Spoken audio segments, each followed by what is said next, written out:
Read the precautions. Disconnect the power source and any attached devices. Remove the access panel. Disconnect the cables from the drive. Squeeze the drive carrier handles and pull the drive out of the drive bay.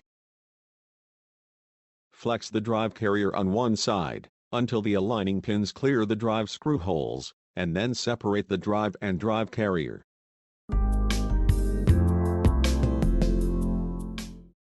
With the drive carrier handles toward the rear of the drive, insert the aligning pins into the screw holes on one side of the drive.